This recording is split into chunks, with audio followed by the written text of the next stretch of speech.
Blanche-Neige.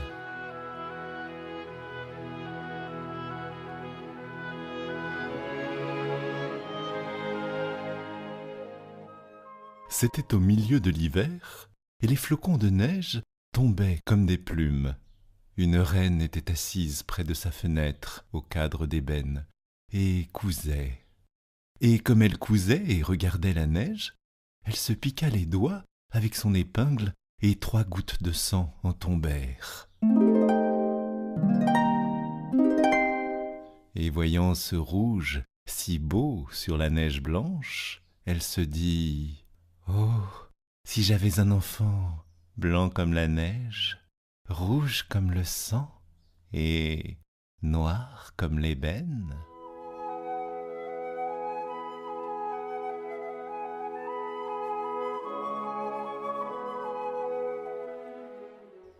Bientôt, elle eut une petite fille qui était aussi blanche que la neige, avec des joues rouges comme du sang et des cheveux noirs comme l'ébène, ce qui fit qu'on la nomma Blanche-Neige. Et lorsque l'enfant eut vu le jour, la reine mourut. 1 an après, le roi prit une autre femme. Elle était belle, mais fière et hautaine, à ne pouvoir souffrir qu'aucune autre la surpassât en beauté. Elle avait un miroir merveilleux, et quand elle se mettait devant pour s'y mirer, elle disait « Petit miroir, quelle est la plus belle de tout le pays ?» Et le miroir répondait « Madame la reine, vous êtes la plus belle. » Alors elle était contente, car elle savait que le miroir disait la vérité. Mais Blanche-Neige grandissait et devenait toujours plus belle, et quand elle eut 7 ans, elle était aussi belle que le jour, plus belle que la reine elle-même. Comme celle-ci demandait une fois à son miroir « Petit miroir, quelle est la plus belle de tout le pays ?» Il lui répondit aussitôt « Madame la reine, vous êtes la plus belle ici, mais Blanche-Neige est 1000 fois plus belle que vous. » La reine, consternée, devint livide de rage et d'envie. Depuis ce moment, la vue de Blanche-Neige lui bouleversa le cœur, tant la petite fille lui inspirait de haine. L'envie et la jalousie ne firent que croître en elle, et elle n'eut plus de repos ni jour ni nuit.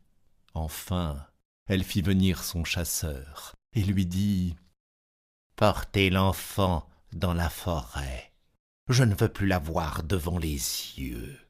Là, vous la tuerez, et vous m'apporterez son foie et ses poumons comme preuve de l'exécution de mes ordres. » Le chasseur obéit et emmena l'enfant avec lui.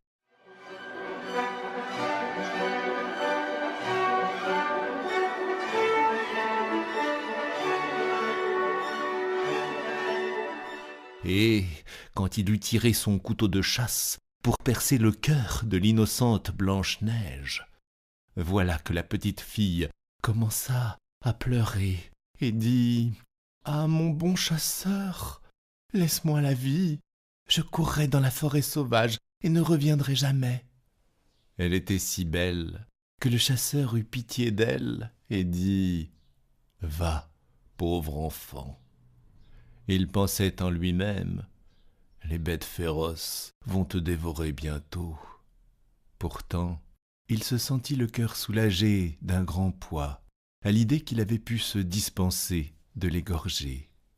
Et comme il vit courir devant lui un marcassin, il le tua, en prit le foie et les poumons, et s'en fut les présenter à la reine, qui les fit bien assaisonner et cuire. Et la méchante femme crut manger la chair et le sang de Blanche-Neige.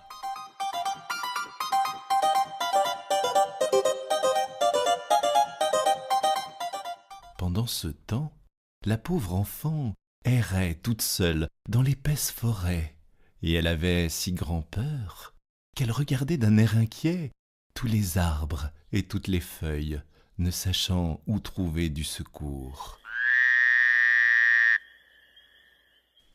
Puis elle se mit à courir sur les pierres pointues et sur les épines, et les bêtes féroces bondissaient à côté d'elle, mais sans lui faire aucun mal.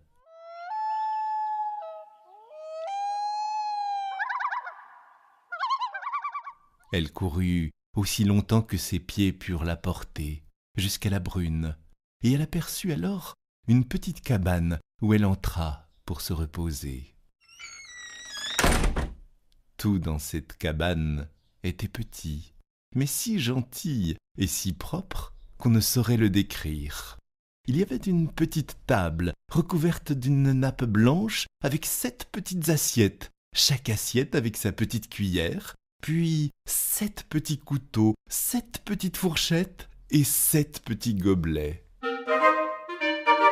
Contre le mur, il y avait 7 petits lits, l'un à côté de l'autre, couverts de draps blancs comme la neige.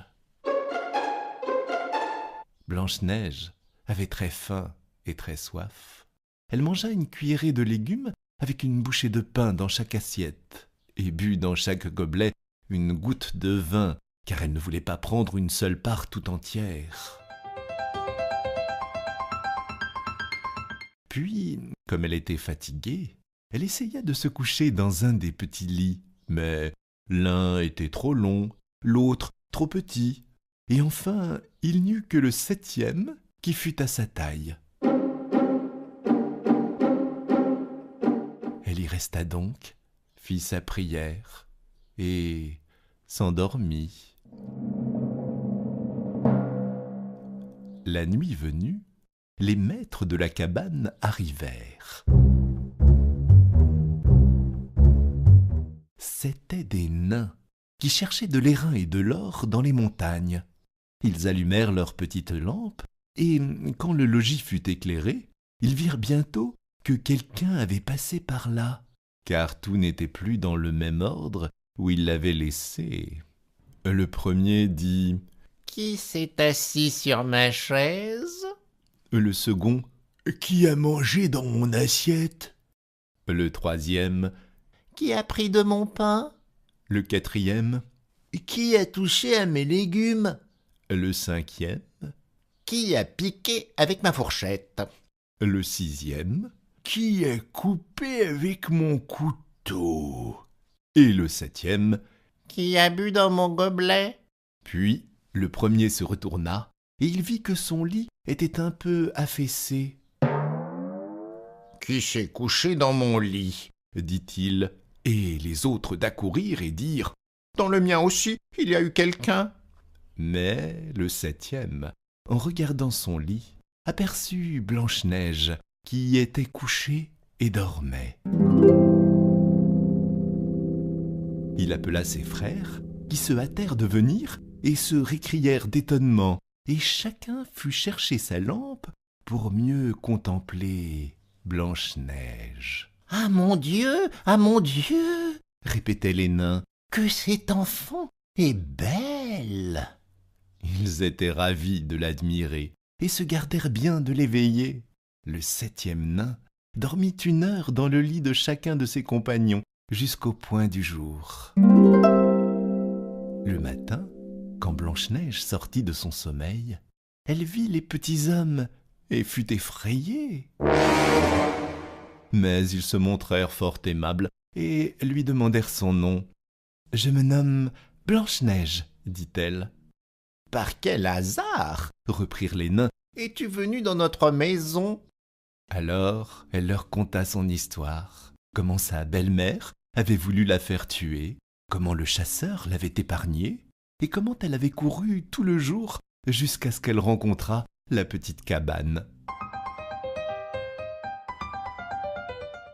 Les nains lui dirent « Veux-tu faire notre ménage, les lits, la cuisine, coudre, laver, tricoter ?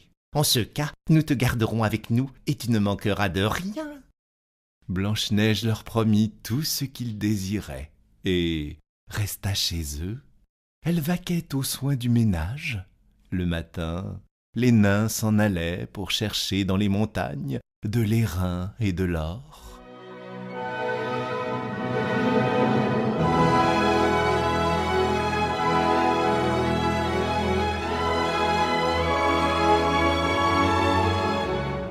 Le soir, ils rentraient au logis où le dîner devait se trouver prêt. Toute la journée, la jeune fille était seule, et il l'avertissait en partant de se tenir sur ses gardes. « Car, disaient les bons petits hommes, ta marâtre sera bientôt que tu es ici, n'ouvre à personne. »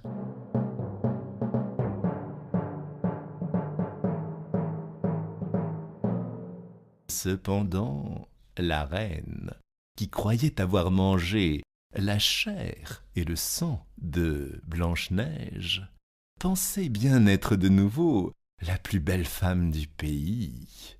Et pour en avoir l'assurance, elle se mit devant son miroir et lui dit « Petit miroir, quelle est la plus belle de tout le pays ?» Aussitôt, le miroir de répondre « Madame la reine, vous êtes la plus belle ici, mais Blanche-Neige, au-delà des montagnes, chez les 7 petits nains, est 1000 fois plus belle que vous. »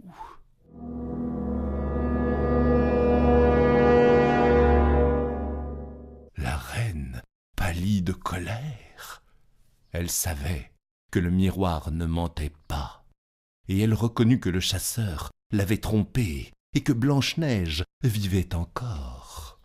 Elle songea derechef au moyen de la tuer, car aussi longtemps qu'elle ne serait pas la plus belle, elle sentait qu'elle n'aurait pas de repos. Enfin, elle imagina de se grimer le visage et de s'habiller en vieille marchande, de façon à se rendre méconnaissable. Ainsi déguisée, elle alla dans les 7 montagnes, chez les 7 nains, frappa à la porte de la cabane et cria « De belles marchandises! Achetez, achetez !» Blanche-Neige regarda par la fenêtre et dit « Bonjour, ma bonne femme, que vendez-vous là ?»« De bonnes marchandises, de belles marchandises !» reprit l'autre. « Des lacets de toutes les couleurs !» Et elle tira de sa boîte un lacet tressé de soie de diverses couleurs. « Je peux laisser entrer cette brave femme, » pensa Blanche-Neige. Et, tirant le verrou de la porte, elle ouvrit à la vieille et lui acheta le beau lacet. « Enfant, dit la vieille, de quelle façon êtes-vous lassée? Je vais vous montrer comment il faut faire. » Blanche-Neige, sans aucun soupçon, se plaça devant elle et se fit lasser avec le nouveau lacet. Mais la vieille le serra si fort que la jeune fille en perdit la respiration et tomba comme morte. « Maintenant, tu as fini d'être la plus belle, » dit la marâtre, et elle s'en alla au plus vite. Vers le soir, les 7 nains revinrent à la cabane, mais quel ne fut pas leur trouble en apercevant leur chère Blanche-Neige étendue par terre, sans mouvement et comme inanimée.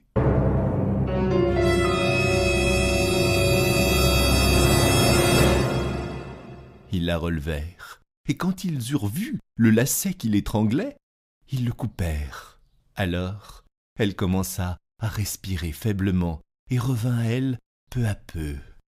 Les nains écoutèrent le récit de ce qui s'était passé et dirent « La vieille marchande n'était autre que la reine. prends garde de n'ouvrir à personne, désormais en notre absence. » La méchante reine, dès qu'elle fut de retour chez elle, alla droit à son miroir et lui demanda: « Petit miroir, quelle est la plus belle de tout le pays ?» Et le miroir magique de répondre: « Madame la reine, vous êtes la plus belle ici. Mais Blanche-Neige, au-delà des montagnes, chez les 7 petits nains, est 1000 fois plus belle que vous. » Lorsque la reine entendit cela, tout son sang se porta au cœur, tant sa colère fut violente à l'idée que Blanche-Neige était en vie. «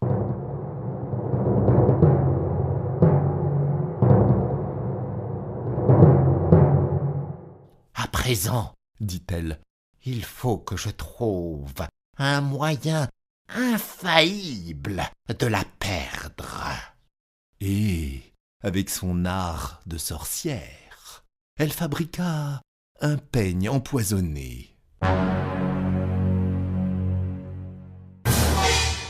Puis, elle se déguisa de nouveau sous la figure d'une autre vieille bohémienne. Elle s'en fut par les 7 montagnes, chez les 7 nains, frappa à la porte et dit: « Bonne marchandise à vendre, achetez !» Blanche-Neige regarda par la fenêtre, mais elle répondit: « Je ne dois faire entrer personne, passez votre chemin. »« On vous permettra bien de regarder seulement, » repartit la vieille, qui tira le peigne empoisonné et le mit sous les yeux de la jeune fille. Il plut tellement à celle-ci qu'elle se laissa entraîner à ouvrir la porte. Lorsqu'elle eut acheté le peigne, la vieille dit: « Attends, je vais te peigner comme il faut. » La pauvre Blanche-Neige, sans nulle méfiance, laissa faire la vieille. Mais à peine avait-elle entré le peigne dans les cheveux de sa victime que le poison commença à agir et que la jeune fille tomba roide par terre, comme frappée de mort. «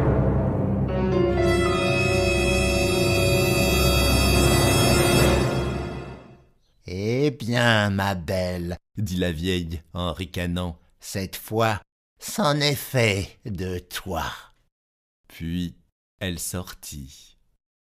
Par bonheur, le soir approchait, et c'était l'heure du retour des nains.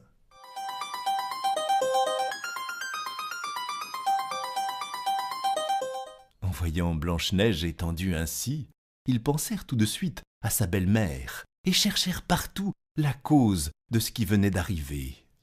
Ils mirent la main sur le peigne empoisonné, et à peine l'eurent-ils retiré que Blanche-Neige reprit connaissance et raconta ce qui avait eu lieu.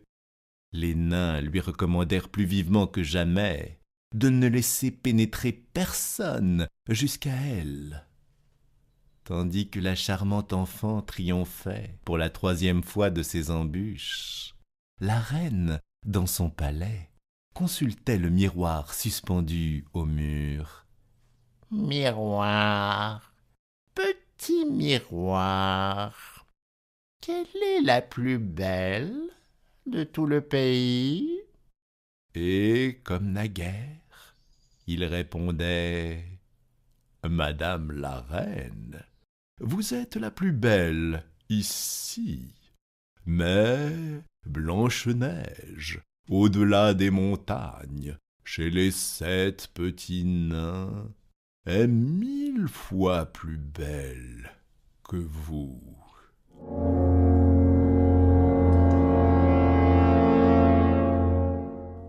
Lorsque la marâtre entendit cette nouvelle réponse, elle trembla de fureur.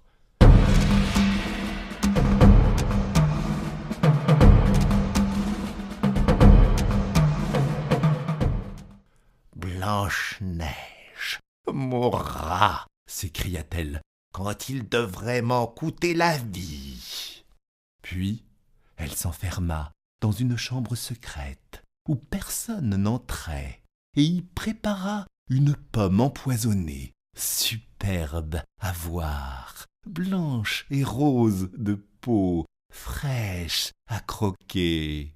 Cette pomme avait le pouvoir de tuer quiconque en goûterait un morceau.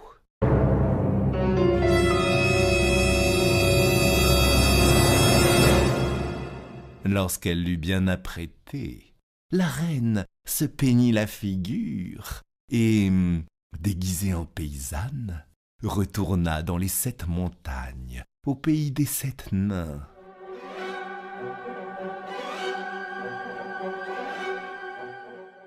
Parvenue à la cabane où demeurait Blanche-Neige, elle frappa.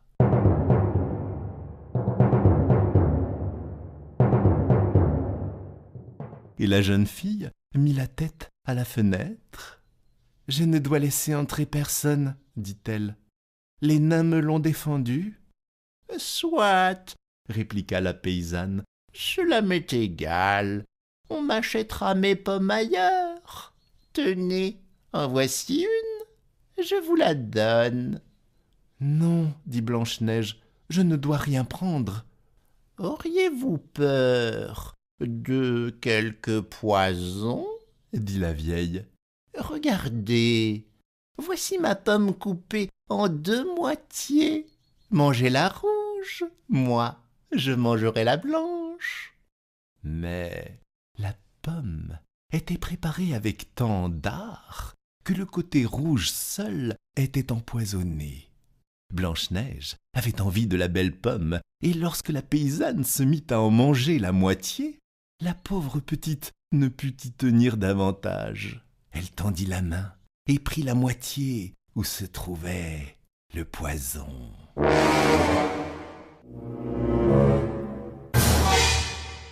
À peine ses lèvres s'y furent-elles posées qu'elle tomba morte sur le sol.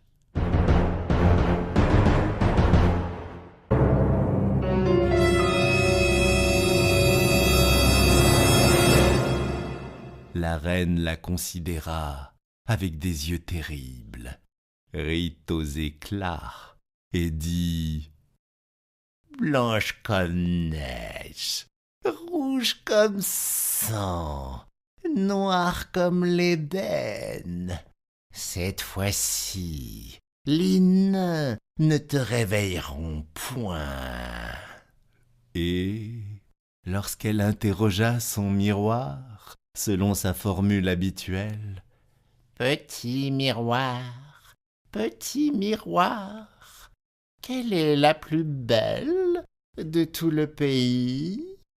Il répondit enfin, « Madame la reine, la plus belle, c'est vous. » Alors, le cœur envieux de la marâtre fut satisfait, autant que peut l'être un cœur envieux. Les nains, en arrivant à la maison, le soir, trouvèrent Blanche-Neige étendue encore une fois par terre, sans haleine et sans mouvement.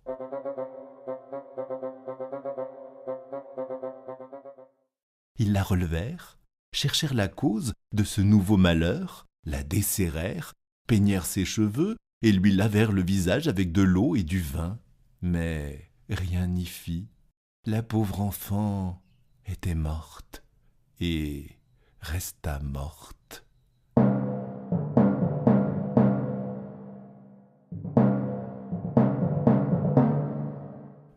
Ils la couchèrent dans une bière et se mirent tous les 7 autour d'elle, veillant et pleurant pendant 3 jours.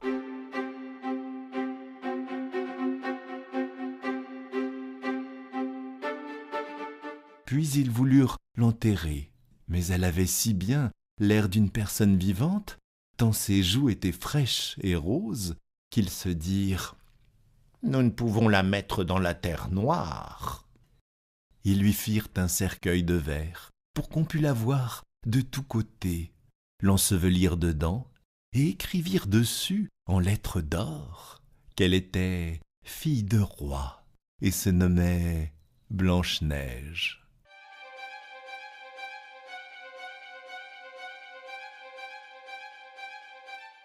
Ensuite, ils placèrent le cercueil sur le haut de la montagne, et l'un d'eux restait toujours auprès d'elle pour la garder.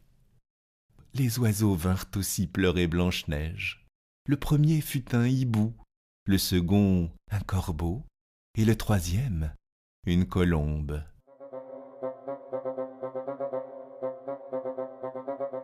Blanche-Neige était ainsi depuis bien longtemps dans son cercueil, et ne changeait pas de figure, ne semblant toujours qu'endormie, car elle était toujours blanche comme neige, avec des joues rouges comme du sang, sous ses beaux cheveux noirs comme l'ébène.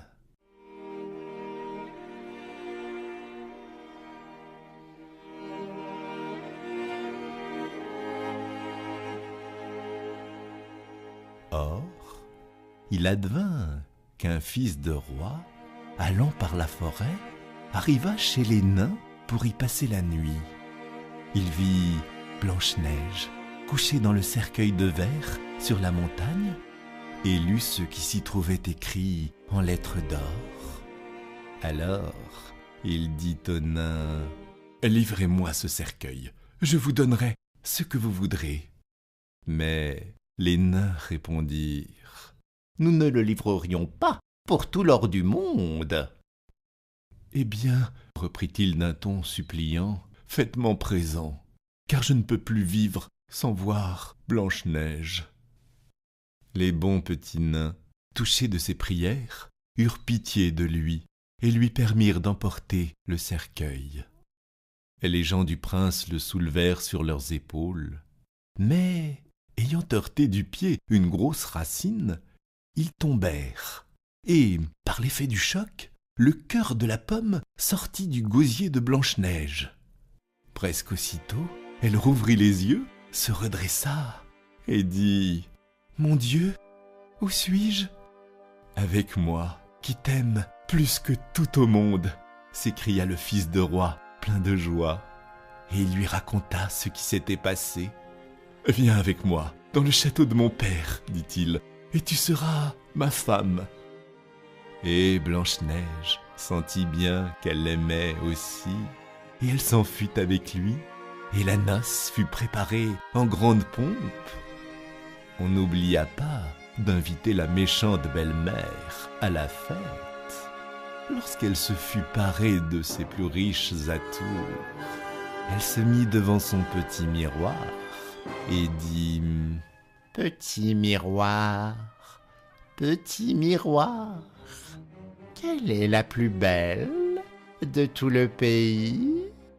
Le miroir répondit : « Madame la reine, vous êtes la plus belle ici, mais la jeune reine est plus belle que vous. » La méchante femme se récria de fureur.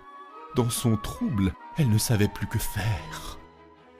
Tout d'abord, elle ne voulait plus aller à la noce, mais bientôt, elle changea de résolution et n'eut point de repos qu'elle ne fût partie pour voir la jeune reine.